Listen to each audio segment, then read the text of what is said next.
Halo guys, kembali lagi bersama saya Kyle dari Mitra Siswa, dan kali ini kita akan bahas tes akademik Bintara Polri untuk bahasa Inggris bagian 5 nomor 41 sampai 50. Buat teman-teman yang belum menonton video bagian 4, 3, 2 dan 1, bisa cek di YouTube channel Mitra Siswa dan bisa ikuti soalnya dari nomor 1 sampai dengan 40 dulu ya. Nah, sekarang kita akan bahas mulai dari soal nomor 41 sampai dengan 50. Yuk langsung aja kita ke soalnya.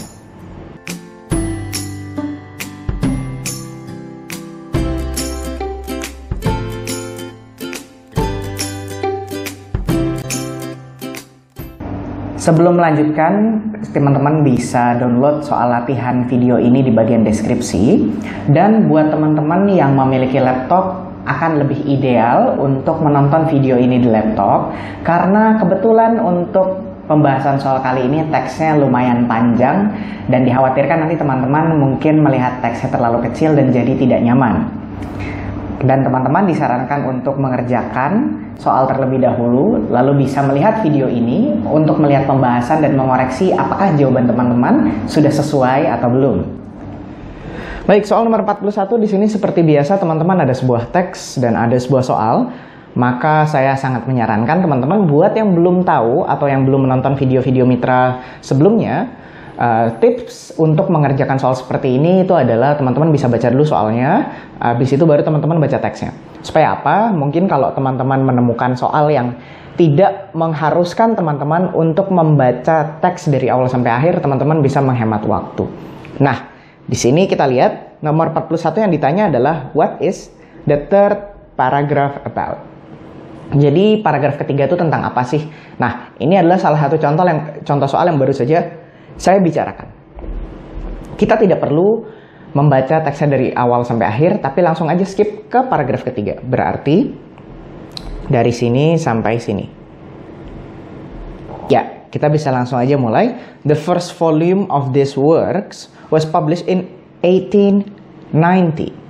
Volume pertama dari pekerjaan ini dipublikasikan pada 1890. A full compilation, The Poems of Emily Dickinson, wasn't published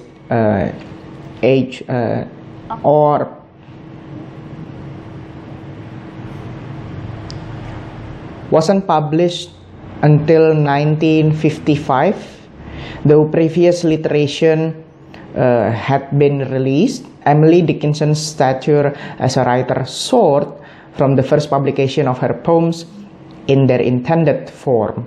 She is known for her poignant and compressed verse, which profoundly influenced the direction of 20th century poetry. The strength of her literary voice, as well as her reclusive and eccentric life, contributes to the sense of Dickinson's as an indelible American character who continues to be discussed today. Jadi setelah itu dia bilang kompilasi seutuhnya ya puisi dari Emily Dickinson itu tidak dipublish sampai 1955. Walaupun previous iteration had been released, walaupun tulisan sebelumnya telah dirilis. Emily Dickinson's stature as a writer soared from the first publication, dari publikasi pertama, in their intended form. Intended itu disengaja, form itu wujud, dalam wujud mereka yang disengaja. Apa yang dimaksud dengan stature? Stature itu adalah perawakan, ya, bisa dibilang. Kalau untuk soared itu artinya melonjak. Ya. Jadi bisa disimpulkan di sini perawakannya melonjak sejak publikasi pertama dari puisi yang dia tulis. She is known, dia dikenal ya, for her poignant. Kalau buat teman-teman yang nggak tahu, poignant itu biasa diartikan tajam, pedih juga bisa, perih juga bisa, pedas juga bisa. Ya karena ini berhubungan dengan poetry, puisi, jadi mungkin lebih ke tajam ya. And compressed ya, verse itu kalimat. Compressed pasti teman-teman udah tahu, maksudnya compress itu ya dikompresi atau dipadat, ditekan gitu. The strength of her literary voice, strength, kekuatan dari literary voice. Literary itu ya sastra. Nah, kalau di sini maksudnya strength ya, kekuatan dari suara sastranya, as well as her reclusive and eccentric life. Kehidupannya itu eccentric. Ya, kalau reclusive, buat teman-teman yang belum tahu, reclusive itu tertutup. Nah, itu contributes to the sense of Dickinson as an indelible American character. Jadi berkontribusi dalam sense ya, dalam image bisa dibilang Dickinson yang indelible itu tidak terhapuskan, ya, tidak dapat dihilangkan. American character who continues to be discussed today. Jadi istilahnya kehidupan dia tuh benar-benar berkontribusi banget ke karakternya dia. Nah, jadi kalau yang ditanya sebenarnya paragraf ketiga ini tentang apa, kan dia menjelaskan kehidupan seorang penulis puisi yang hebat, yang meliputi ada tempat tanggal kapan si puisi ini dipublikasikan, terus habis itu ada karyanya, terus dia bisa dibilang kalau si Emily Dickinson ini adalah orang yang sangat penting, bukan sangat penting sih, mungkin tokoh yang cukup besar. Jadi kalau dibilang jawaban A itu tidak sesuai dengan teks, kalau jawaban B itu juga tidak sesuai dengan teks. Karena kalau jawaban A kan dia kematian, kan ini tidak dijelaskan di paragraf ketiga. Tribute itu lebih ke apa ya, penghargaan, penghormatan gitu deh. Misalkan kalau ada orang yang meninggal, dibuatkan patung atau diabadikan apanya di mana gitu misalkan, nah itu tribute. Dan di sini tidak dijelaskan. Education juga enggak, karena nggak dijelasin dia educationnya di mana di paragraf ketiga. Nah, literary works mungkin bisa lebih masuk kalau kita lihat, soalnya posisi di paragraf 3 ini yang dijelaskan kan pure adalah literary works-nya itu luar biasa bagus dan dia dikontribusikan dari kehidupan dia yang seperti apa. Nah, lastly kalau yang Emily influence works, mungkin pekerjaan dia atau hasil karyanya itu sebagus itu. Tapi nggak ada yang menjelaskan sebenarnya karya dia tuh menginfluence apa aja sih, seberpengaruh apa sih ke bidang-bidang lain. Nah, jadi jawabannya paling aman kita pilih yang D saja. Nah, next. Untuk soal nomor 42. From the text we know that. Dari teks ini kita tahu apa sih? Nah, jadi ini adalah soal yang memaksa teman-teman minimal untuk ya skimming lah, baca sekilas. Sebenarnya teks ini tuh tentang apa? Kalau kita lihat, tadi kan paragraf ketiga udah tentang karya dari Emily yang mulai diterbitkan pada kapan. Nah, terus abis itu karakternya Emily itu ternyata dikontribusi ya, di salah satu faktor yang berkontribusi ke sana itu kehidupannya. Nah, kalau kita lihat mulai dari paragraf 1 atau kalimat pertama. Emily Dickinson was a reclusive American poet. She was born on, lahirnya kapan?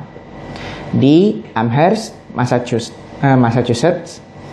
Habis itu she was educated at Amherst Academy. Dia edukasinya di mana? Sekolahnya di mana? Selama 7 tahun, and then attended Mount Holyoke Female Seminary for a year. Ini apa yang dia lakukan setelah itu. Terus she left school as a teenager. Sebagai remaja dia meninggalkan sekolah. Eventually living a reclusive life on the family homestead. Pada akhirnya menjalani kehidupan yang tertutup di rumahnya, keluarganya. She secretly created bunches of poetry. Dia diam-diam menulis ya, menciptakan puisi. And wrote hundreds of letters, dan menulis ratusan surat. Due to a discovery by Sister Lavinia, Dickinson's remarkable work was published after her death. Jadi dikarenakan adanya penemuan dari Sister Lavinia, saudara perempuannya mungkin, akhirnya remarkable worknya Dickinson ini atau hasil karya luar biasa ya, yang si Dickinson itu dipublikasikan setelah kematiannya.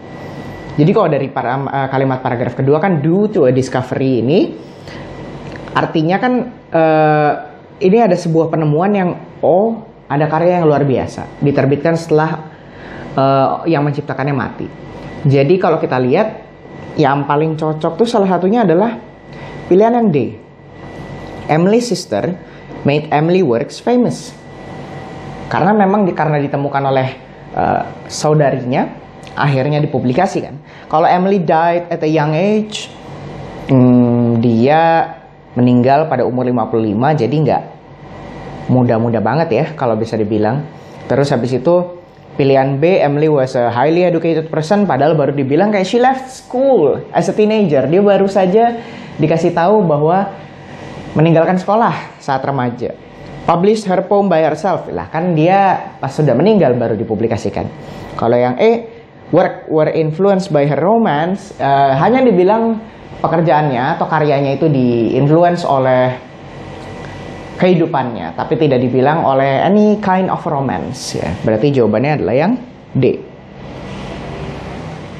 43. Eventually living a reclusive life on the family homestead. Which word below can best replace the word reclusive in the above sentence? Reklusif artinya apa? Tertutup.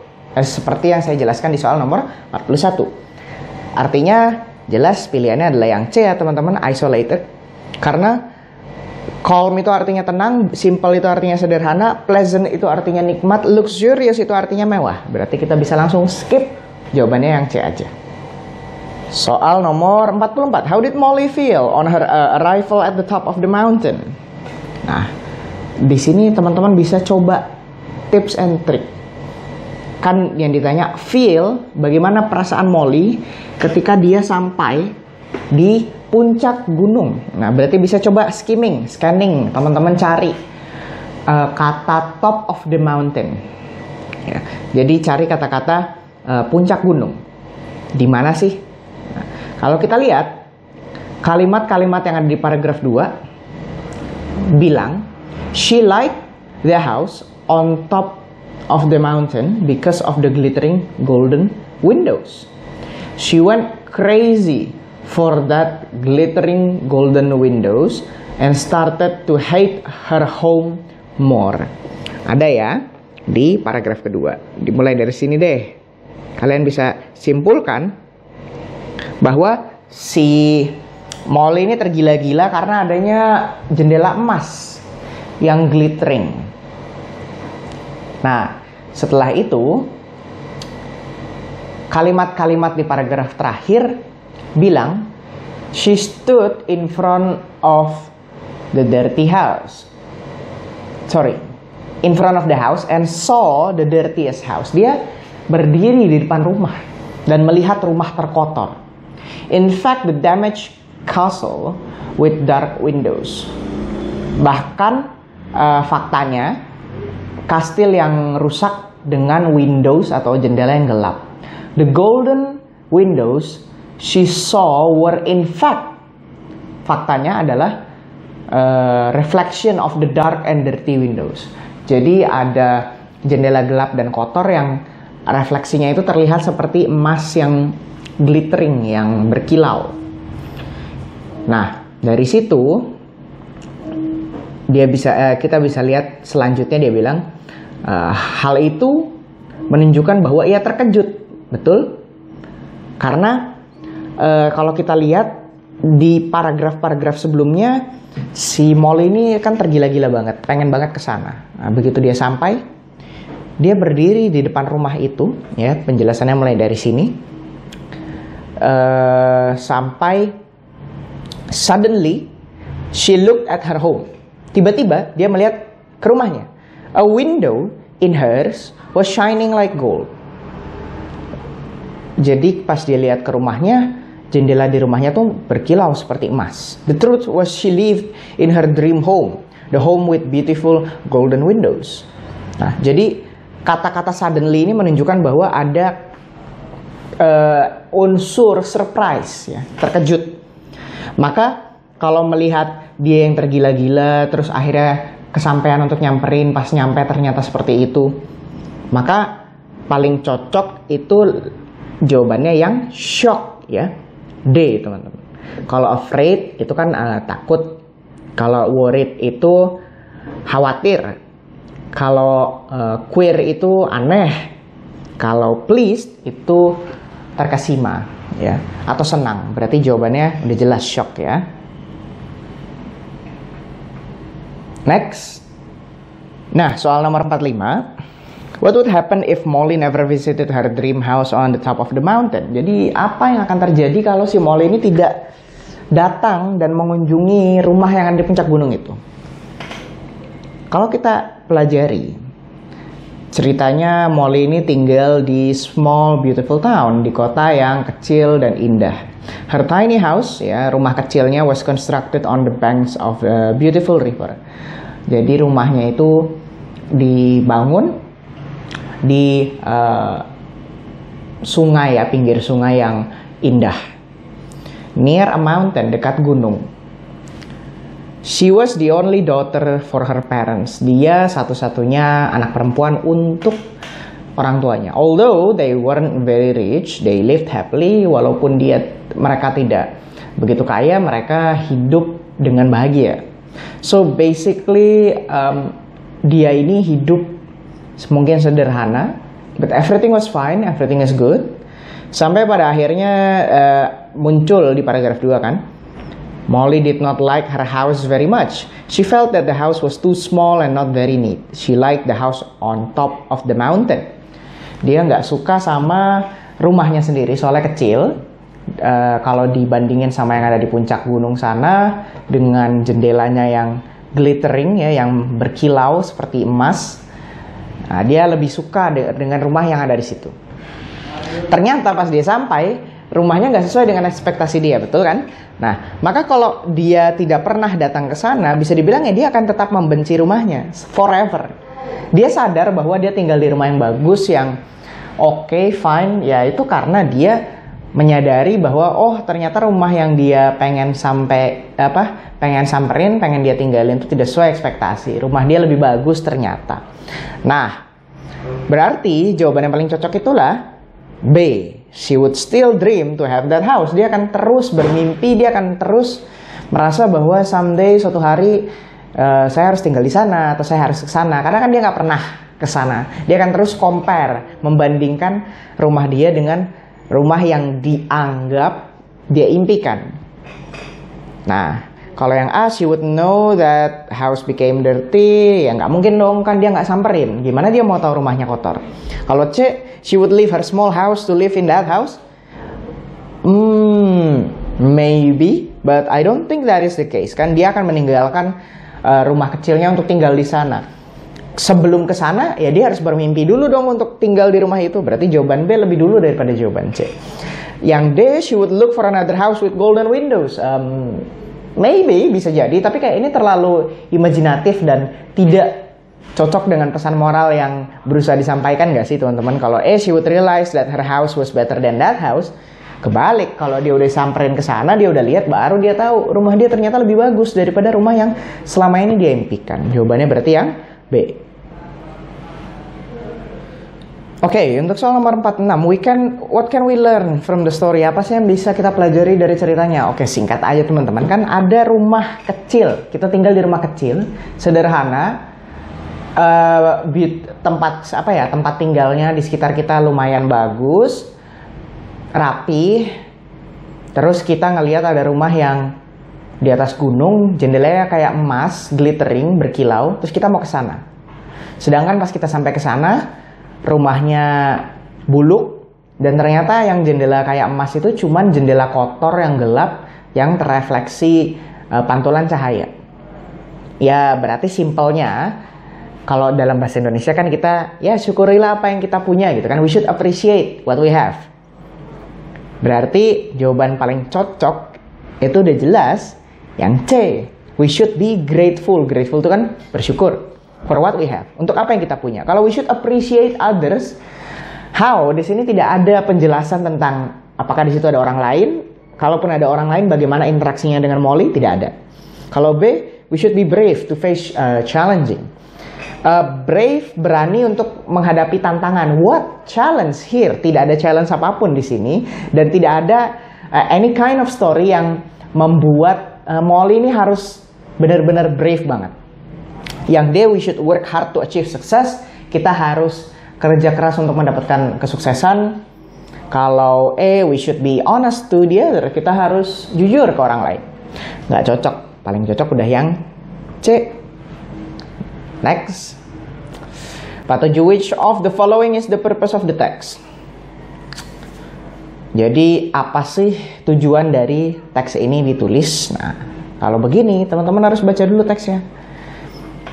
Teks ini mendeskripsikan basically gua batu cermin, Mirror Rock Cave atau batu cermin ya. Dikasih tahu tempatnya di mana kan, located near Labuan Bajo, East Nusa Tenggara. The cave covers an area over 19 hectares and 75 meters high. Areanya 19 hektar dan ketinggiannya 75 meter. Sunlight that breaks on the sidelines of the stones is reflected, so it gives the impression of glows on the stone. Jadi mekanismenya ada sinar matahari yang pecah ya, breaks on the sideline of the stone, sehingga yang pada akhirnya itu reflected, direfleksikan, sehingga jadi kesannya itu kayak cermin. The stone in Batu Cermin Cave contains salt particles, ya, mengandung partikel garam, causing the stone sparkle when it is exposed to light. Jadi si batu ini sparkle ya, glitter gitu, kayak berkilau ketika dia kena cahaya itu karena ada partikel garam, teman-teman. To enjoy the gleaming stone, tourists need to go to 20 meters deep with a narrow tunnel along 200 meter in rainy season. Untuk menikmati batu bercahaya ini, turis butuh untuk pergi 20 meter ke dalam dengan tunnel ya, atau terowongan yang sempit sekitar 200 meter. Di musim hujan, visitors can also enjoy the glowing puddle of water in the cave. Batu Cermin Cave also has stalactites and stalagmites.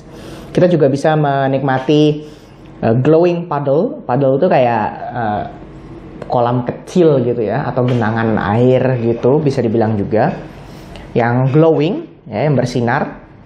Terus ada stalaktit dan stalagmit juga. Ini basically tentang gua Batu Cermin gak sih teman-teman? Kalau dilihat tempatnya di mana, apa yang bisa kita enjoy di sana, batunya mengandung apa, udah jelas. Kalau yang A, to tell the readers about Batu Cermin Cave structure, ini bukan tentang structure aja. Ada tempatnya, ada kenapa dia glitter, ada apa aja yang bisa kita enjoy di sana. Terus kalau kita mau enjoy ini, kita harus kemana gitu? Tanya 20 meter ke dalam kan.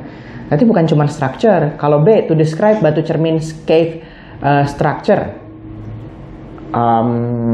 untuk mendeskripsikan struktur dari gua Batu Cermin. Sama, ini tentang structure juga. Kalau C, to tell the readers about the story of Batu Cermin Cave, untuk memberitahukan pembaca tentang cerita gua Batu Cermin. Emang ada cerita apa ya? Oh, kita belum tahu nih. Skip dulu. D, to explain the beauty of Batu Cermin Cave, untuk menjelaskan kecantikan dari atau keindahan dari gua Batu Cermin. Kalau E, to state the writer's opinion, ya, opini penulis tentang gua Batu Cermin. Oke, kita coba cek teks selanjutnya dulu nih, biar memastikan ada story nggak sih, atau selanjutnya ini ternyata fokus ke structure. Nah, kita lihat it also offers a view of fossil corals. Ya, ada fosil koral di situ, turtles, kura-kura, and tortoise, ya, penyu. In the cave wall, di dinding guanya. The fossil also contain salt particle. Jadi fosil ini juga mengandung partikel garam. Ya. Jadi the fossil scenery looks very clearly. Pemandangan fosilnya itu terlihat sangat jelas.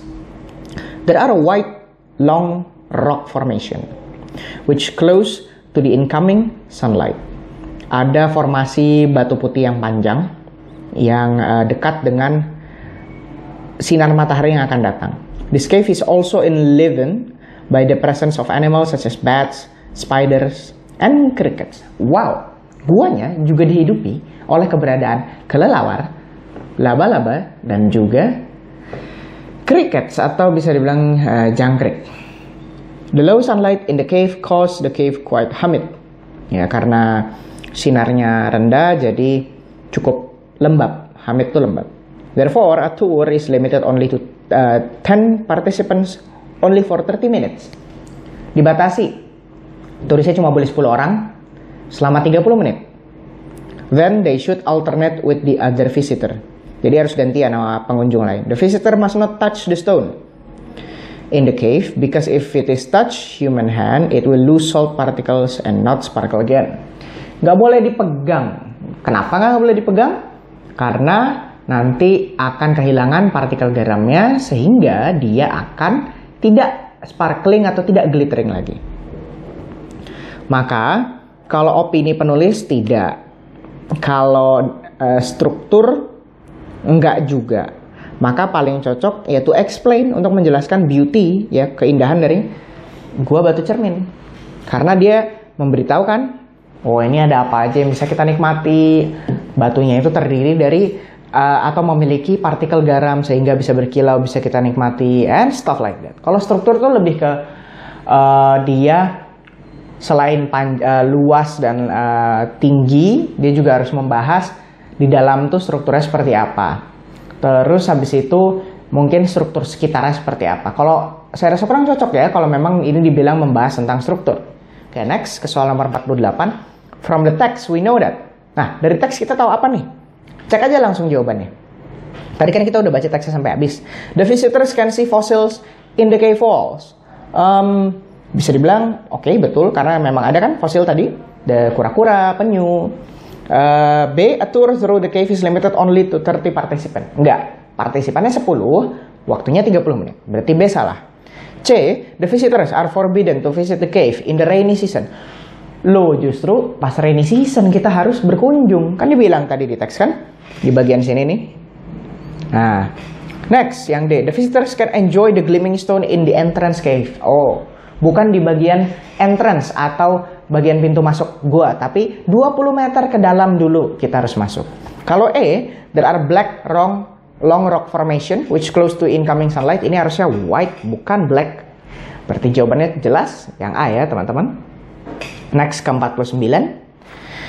Why did the stone in the cave glitter when it is exposed to the light? Oh, udah jelaskan tadi, karena ada partikel garam. Berarti jawabannya yang C, the stone, batunya contain, mengandung salt partikel garam. Kalau A, guanya itu panjang dan besar, salah. B, ada animals, hewan di dalam guanya, nggak masuk akal. D, batunya itu fragile, rapuh kalau disentuh, nggak juga. E, cave has stalactite, punya stalaktit dan stalagmit, nggak ada hubungannya. Terakhir 50. Katanya, in the cave cause the cave quite humid. Ya. The underline word may best be replaced by. Jadi soal nomor 50 itu yang di underline adalah hamid, teman-teman. Hamid itu kan tadi saya bilang apa? Lembab. Nah, lembab kalau teman-teman mungkin sering skincarean atau lihat iklan-iklan skincare, pasti pernah dengar kata moist. Nah, moist itu artinya lembab. Jadi kalau kan ini may best be best replace. Replace itu kan digantikan, berarti kan sinonim.